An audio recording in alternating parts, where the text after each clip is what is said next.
지금 이 시대에 아니 어쩌면 과거로부터 지금 앞으로 미래에 이르기까지 필요한 것이 무엇일까? 여러 가지가 있겠지만 그 중에 가장 손꼽을 만한 것이 바로 사유의 능력인 것 같습니다. 사유. 생각하는, 깊이 생각하는 능력. 여러 매개체의 애플리케이션을 이용하여 비공개 채널로 개인에게 보내는 메시지를 비공개 메시지, 프라이빗 메시지 또는 개인 메시지, 퍼스널 메시지 또는 직접 메시지, 다이렉트 메시지라고 합니다. 이것을 줄여서 약칭으로 PM 또는 DM이라고 부릅니다. 카카오톡과 라인에서는 개인톡을 우리가 활용합니다. 이것을 줄여서 요새는 개인톡이라고 안 하고 겐톡이라고 젊은 층으로부터 이제는 우리들까지 어르신들까지 이제 개인톡이라고 안 하고 겐톡이라는 이 줄임말을 사용하더라고요. 인스타그램과 디스코드에서는 그대로 DM, 그리고 페이스북에서는 페이스북 메시지를 줄여서 페메라고 말을 합니다.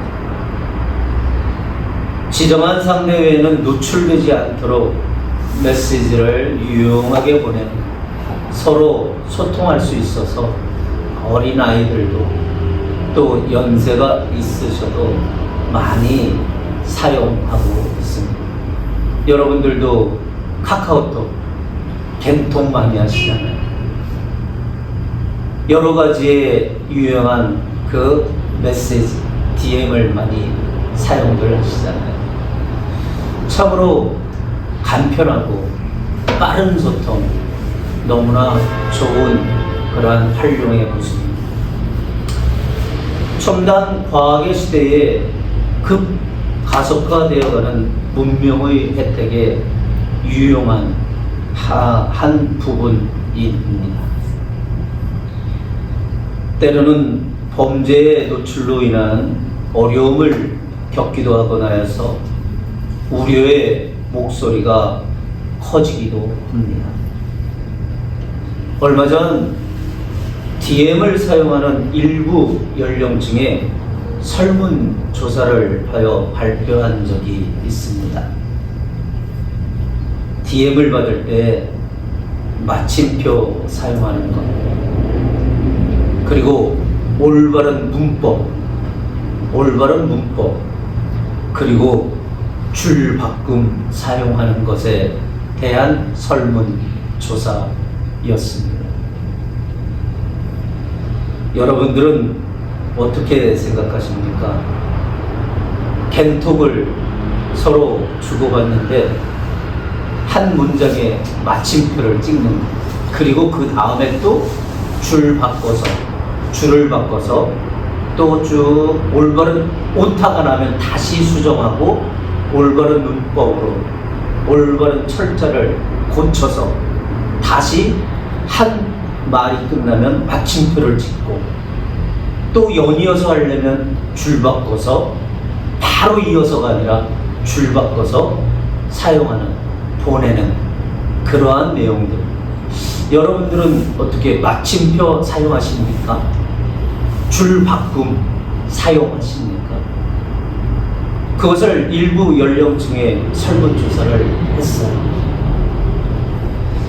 설문조사에 답한 일부 연령층의 대다수가 사용 안 해요. 마침표 사용 안 해요. 그냥 다다다다다다다다다다다다다다다다 줄바꿈 사용 안 해요. 사용하는 거에 대해서 어떻게 생각하세요? 했더니 싫어요. 그리고 어떤 친구는 이상해요. 그 사람 마침표 찍어서 보내고 줄 바꾸면서 보내는 거 이상해요. 소위 꼰대 같아요. 이런 표현. 설문조사에 그 인터뷰한 내용들이 방송되었습니다. 여러분들은 그 마침표 찍고 또 한 말이 끝나면 다음 문장으로 줄바꿈해서 하는 것 이상하게 느껴지시나요? 아, 이거 시대에 뒤떨어졌어. 이러한 생각들을 하십니까? 그러한 것들을 사용하는 것이 시대에 뒤처진 행동인 듯한 것으로 다수의 응답자들이 부정적 의견을 답하였습니다. 무서울 정도로 가속화돼가는 시대에 발맞춰야 하나? 이러한 고민을 그 설문조사의 방송을 듣고 생각해 보았습니다. 나는 시대에 맞춰 생활의 속도를 가고 있는가? 왜냐면 저는 마침표를 잘 사용하거든요. 오타가 나면 다시 그것을 올바른 문법으로 고쳐서, 때로는 한 문장이 끝나면 줄바꿈을 해서 그렇게 대부분 DM을 보내곤 하기 때문에 내가 시대의 속도에 뒤처지나 많은 사람들이 요구하는 그러한 속도에 못 맞추고 있나 고민하게 되었습니다. 또한 한편으로는 이런 생각을 했습니다. 그 설문 결과물을 보면서 혹 시대가 사유, 생각의 귀찮음, 한숨 고르는 그 귀찮음이 점점 넓혀지고 만연되어 가고 있는 건 아닐까. 잠시 깊이 생각해 보게 되었습니다. 결코 DM 사용과 과학의 발전과 발달을 비판하는, 가속화되어가는 그 모습을 비판하는 것은 아닙니다. 빠르고 편한 것 좋습니다. 간단 명료한 그것도 필요하고 좋습니다. 그런데 반면 마침표 그 하나의 의미가 있는데 줄바꿈 그 여백의 숨, 한숨이 필요할 때도 많은, 때로는 빼곡히 나열된 많은 단어보다 빠른 그러한 문장의 나열보다 더 강력한 서로의 깊고 정확함을 마침표나 줄바꿈으로 전달하기도 하거나, 이러한 모든 것들이 시대라는 이유로 일률적으로 생각 없이 빠르게 대처해서 하는 것들이 마치 전체이냐 절대적이느냐 당연시 되는 것에 우리를 점검해 보아야 하지 않을까 생각하게 되었습니다. 깊고 넓은 사유의 훈련과 능력은 결코 소홀히 하거나 허투루 해서는 안 될 단어이고 우리의 생활입니다. 인쇄가 끝나고 이제 출판이 시작된 저의 그 책에도 가장 강조되고 있는 것이 이 한숨, 두숨.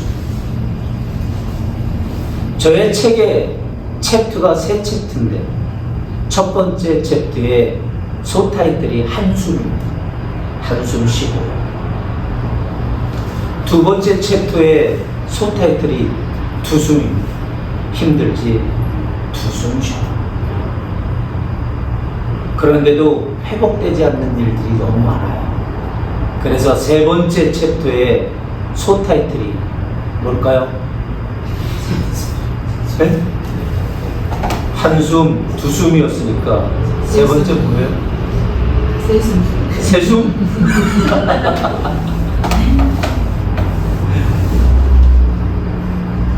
많은 사람들이 세숨이라고 하더라고요. 큰 숨이. 한숨 쉬고 힘들어? 그러면 두숨 쉬어. 못 일어나겠어? 그러면 큰 숨 한 번 쉬고, 그리고 이제 한 번 작은 한 걸음 내딛자. 이 사람이 숨 쉰다는 거, 너무 힘들어서 한숨 쉰다는 거, 두숨 쉰다는 거, 그래도 힘들면 크게 땅이 꺼질 듯이 큰 숨 한 번 내쉬고, 그러면 그래, 다시 한번 해보자. 다시 한번 해보자. 줄바꿈이라는 것이 그런 의미가 아닐까요? 쉼표라는 게 마침표라는 것, 그런 의미 아닐까요? 단어의 빼곡한 빠르고 좋습니다. 서로의 의사소통 간단 명료하고 좋습니다. 그런데 때로는 겐톡보다 개인톡 좀 여유가 있어 좋지 않을까. 둘 다 좋은 것 같습니다. 단 한 가지 한번 깊이 생각하는 사유. 이거는 결코 소홀히 하거나 허투루 해서는 안 되는 단어이고 우리의 생활이라는 겁니다. 사유의 능력이 있는 사람, 사유의 능력이 있는 사람, 실수가 줄어들고, 사유의 능력이 있는 사람, 관계의 깊이가 생겨집니다. 우리에게는 사유의 능력이 필요합니다.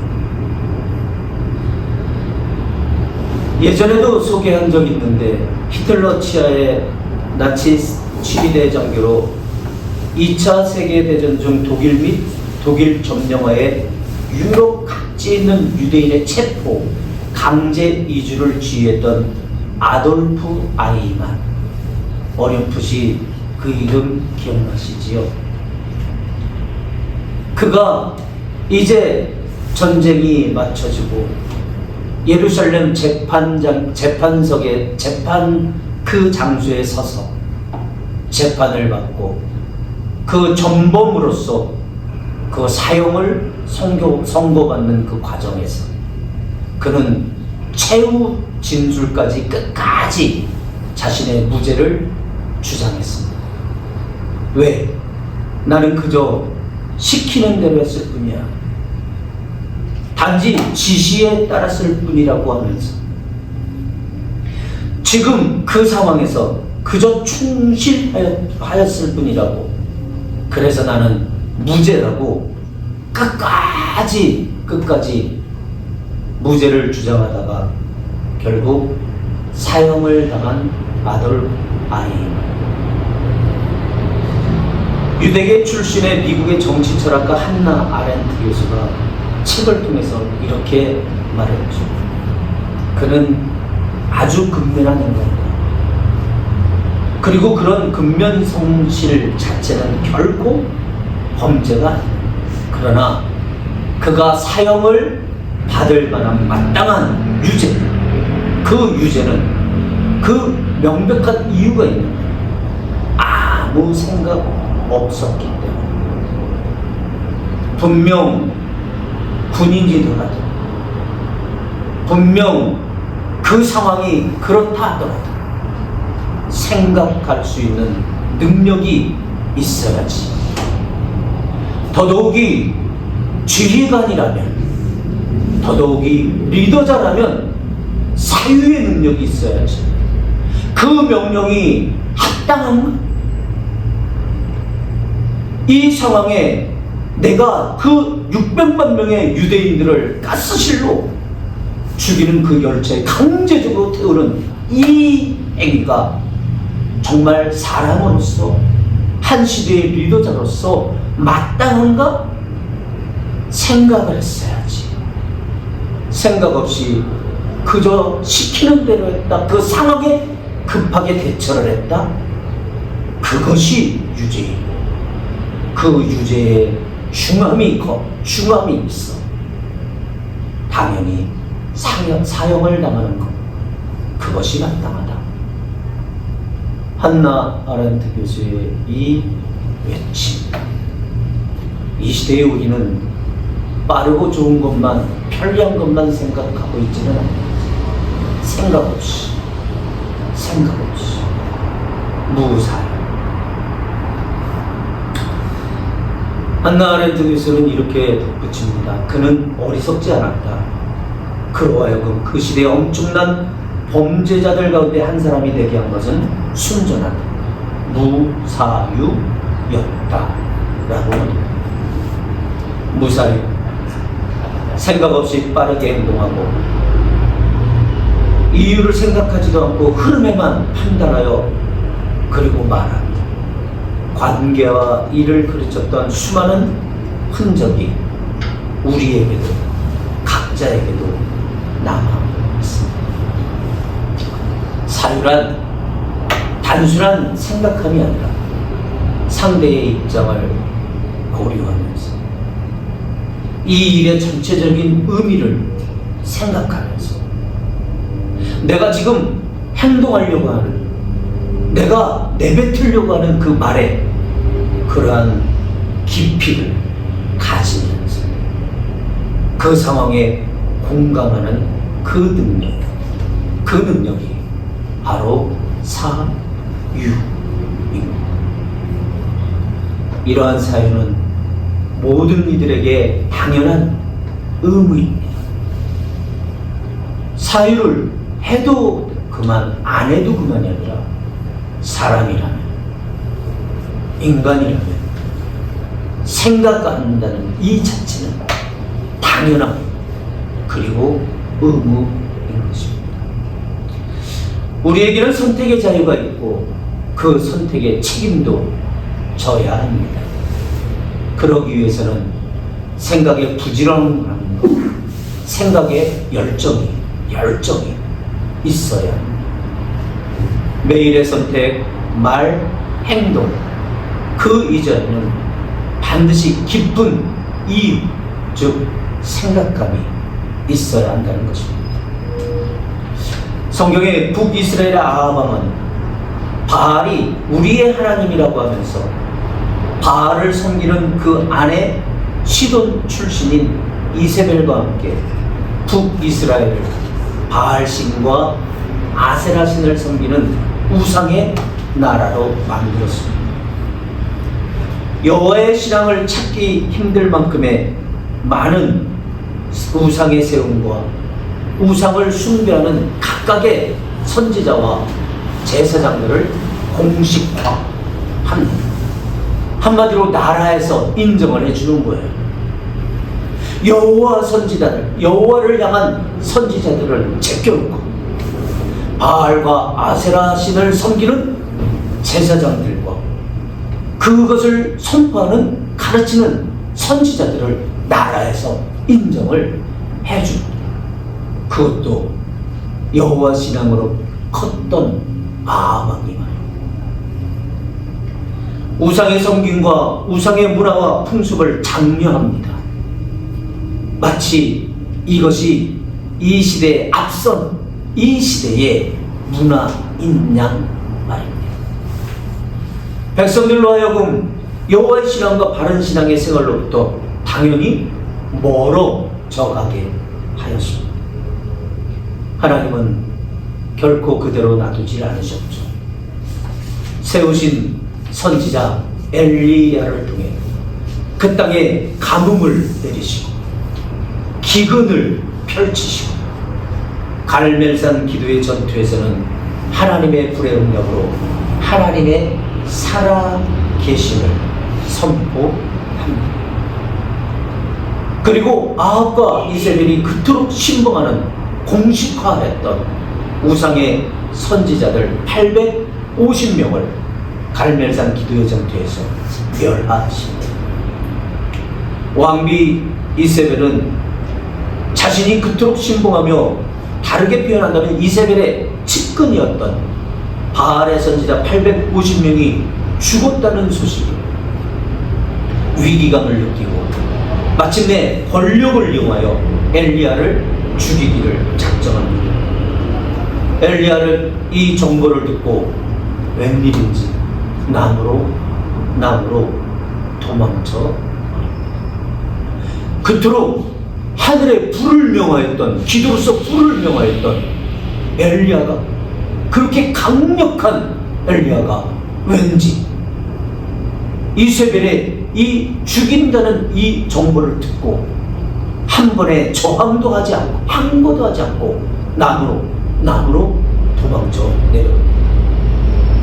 광야로 도망치며 스스로 내뱉는 엘리야의 마음과 소리가 성경을 통하여 저에게 들려집니다. 하나님이 살아계시다면 이럴 수 없어. 공의의 하나님이라며 능력의 하나님이라며 도망치는 엘리야의 마음의 소리가 성경을 통하여 이렇게 들려오죠. 전능하신 하나님이라면 이런 일이 일어나게 해서는 안 되지. 그러한 엘리야의 그 마음에 떨리는 그 소리가 들려집니다. 그리고 서둘러 멀어져 가는 엘리야의 모습을 성경을 통하여 뒷모습을 보게 됩니다. 그 모습을 보면서 나의 상식과 나의 기준에 맞지 않는 일들이 일어날 때마다 그 상황과 현실에 원망과 불평을 일삼았던 이 시대의 저와 그리고 우리의 모습들이 빈정해졌습니다. 엘리야는 광야로 들어가 한 로뎀나무 아래 앉아서 하나님께 기도 아닌 원망과 불평을 털어놓습니다. 지금이 적당하니 내 생명을 걷어가줘. 한마디로 죽기를 구합니다. 하나님 앞에서 죽음이라는 이 단어를 쉽게 내뱉는 엘리야의 모습입니다. 그러나 엘리야를 회복시키기를 원하시는 하나님의 은혜는 반복하여서 엘리야의 몸과 마음을 추스르게 하셨습니다. 그럼에도 불구하고 엘리야는 40주야 40일을 걸어서 호렙산 시내산의 그 깊은 굴에 숨어 은둔의 생활을 합니다. 하나님의 강력한 은혜, 그 음성을 듣기 전에 호렙의 굴 속에는 매일의 원망과 좌절뿐이었습니다. 좀 전에 광야로 도망치면서 그 엘리야의 마음에 그 소리, 혼자 중얼거리면서 내려가는 도망치는 그 엘리야의 소리, 하나님이 살아계시다면 이런 일이 있을 수 없지, 전능하신 하나님이라면서 하는 그 소리가 여전히 호렙의 불 속에도 메아리쳐 들려집니다. 하나님 정말 살아계신가? 호렙의 불 속에서 메아리쳐서 들려집니다. 하나님은 정말 전능하신 것 맞아? 하나님 정말 날 사랑하시나? 하는 이 울림 소리, 수많은 음은 섞인 낙심과 좌절의 소리가 호렙의 굴을 가득 채웠습니다. 마침내 여호와의 말씀이 엘리야에게 임하였습니다. 이르시되 엘리야야, 내가 어찌하여 여기 있느냐? 엘리야야, 내가 어찌하여 여기 있느냐? 여러분 생각해 보십시오. 호렙의 굴에 계속 하나님이 살아계시나? 하나님이 전능하신 거 맞아? 하나님 날 보고 계시는 거 맞는가? 왜 이런 일이 일어나지? 그 울림들이 굴 속에서 메아리치고 매일 울려 퍼질 때 이제 그 울림 소리를 먹게 하시는 강력한 하나님의 그 소리, 엘리야야, 내가 어찌하여 여기 있느냐? 어찌하여 여기 있느냐? 엘리야가 대답합니다. 내가 만군의 하나님 여호와를 위하여 열심히 특심하였던 거 모르십니까? 내가 여호와 하나님을 위하여 목숨을 걸었던 거 모르십니까? 그런데 이를 왜 이 지경으로 만드십니까, 하나님? 왜 내가 그렇게 기도했건만 왜 이 지경으로 하나님 살아계신 것 같나요? 하는 엘리야의 항변 섞인, 강력한 항변 섞인, 왜 내 기도에 응답하지 않으시는 겁니까? 엘리야의 그 강력한 항변. 이스라엘 자손이 주의 언약을 버리고 주의 단을 헐 때, 칼로 주의 선지자들을 죽였을 때 나는 그래도 여호와 하나님을 찾았는데 왜 이러십니까? 그 누구보다도 내 기도는 들어주셔야 하는 거 아닌가요? 오직 나만 남았습니다. 이제 나도 안 하렵니다. 이제 나도 안 하렵니다. 저들이 내 생명을 취하기 전 하나님께서 내 생명을 취하소서. 열왕기상 19장 10절의 말씀. 저들이 내 생명을 취하기 전 하나님이 취하소서. 하나님 앞에 목을 굳굳이 세워 하나님 앞에 항변하는 엘리야의 모습. 원망 가득한 엘리야의 소리입니다. 그러나 엘리야를 향한 하나님의 안타까운 눈에는 또 반복. 유대계 신학자 마르틴 부고는 하나님이 안 계신 듯한 이러한 상황을 가리켜 신의 일식이라고 표현했습니다. 자기 생각 가려서, 자기 기준과 자기 기대에 가려서, 그리고 자신의 상황에 젖어서 가로막혀 원망하며 하나님을 구하지 않는 모습. 마치 지구와 태양 사이에 달이 끼어들어서 개기일식 현상이 일어나듯 나의 생각 그 무엇인가로 인하여 여전히 계시는 하나님을 보지 못하는 그 현상처럼 엘리야는 자신의 기준과 자신의 기대, 그렇게 되지 않는, 원하는 대로 되지 않는 현실로 인한 불만과 원망의 가리개를 자신 앞에 계속 쌓아놓습니다. 처음에는 하나의 원망으로 하나님이 희미하게 안 보이고 보일 듯, 또 보일 듯 안 보이고, 또 하나의 기대가 저버리자 또 하나의 그러한 싸움을 또 쌓고 또 쌓고, 그리고 마침내 하나님이 안 계시나. 하나님은 분명 자기의 원망 그 이면에 존재하고 여전히 계시는 것. 그럼에도 불구하고 엘리야는 자기의 것으로 가리개를 계속 쌓아 원망이 더 커지고 원망이 더 커지는 그러한 상태. 그게 바로 호렙의 불 안에서의 엘리야의 모습이었고, 어쩌면 지금 나의, 우리의 모습이기도.